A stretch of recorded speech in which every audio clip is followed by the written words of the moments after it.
Well, it wasn't all that long ago that American Jewry was urging the European continent to take the matter of anti-Semitism more seriously, including the appointment of special envoys across the continent to deal with the issue. Well, on Tuesday at the White House, those same envoys traveled from Europe to meet with Biden administration officials to try to start to root out the rising problem of anti-Semitism here in the United States. It was very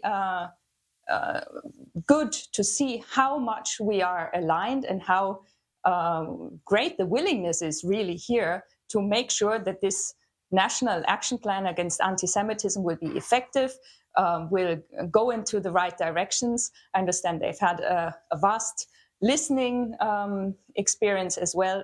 So this is very important and it's very good to see. And our transatlantic ties are very close, especially on this matter.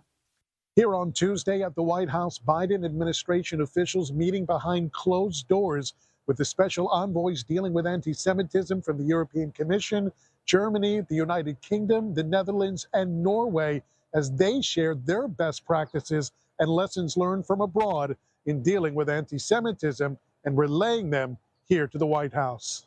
The European Commission in October 2021 adopted its first ever EU strategy on combating anti-Semitism and fostering Jewish life. It has almost 100 specific initiatives, and we've so far started to get the ball rolling on 55.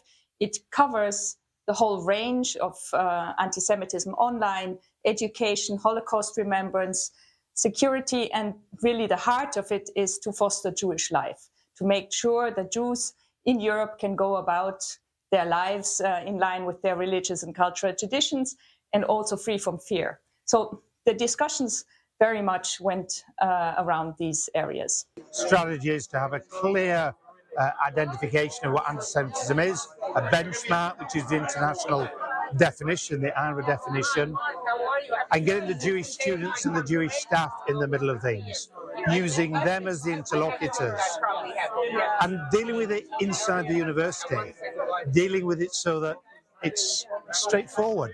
And what's straightforward is no negatives for any Jewish person in any university. Let every Jewish person, every Jewish student be themselves, including those who identify as Zionist as a crucial part of their identity, with no negatives. It's a simple ask, and that's what we're building in, and that's what I'd recommend to every American university. Tuesday's meeting here at the White House was facilitated by the American Jewish Committee, one of a number of American Jewish organizations in talks with the White House to try to develop a plan to combat anti-Semitism. Second gentleman Doug Emhoff, the Jewish husband of Vice President Kamala Harris, held a roundtable discussion here at the White House with American Jewry on December 7th. A few days later, the White House announced an interagency task force to deal with the issue. Representatives from some 30 government agencies and bodies met here at the White House on February 6th to try to get the ball rolling. This meeting today, a part of that process as well, though the White House says there's no definitive timeline to announce a plan to combat anti-Semitism nationwide. Reporting from the White House, Mike Wagenheim, I-24 News.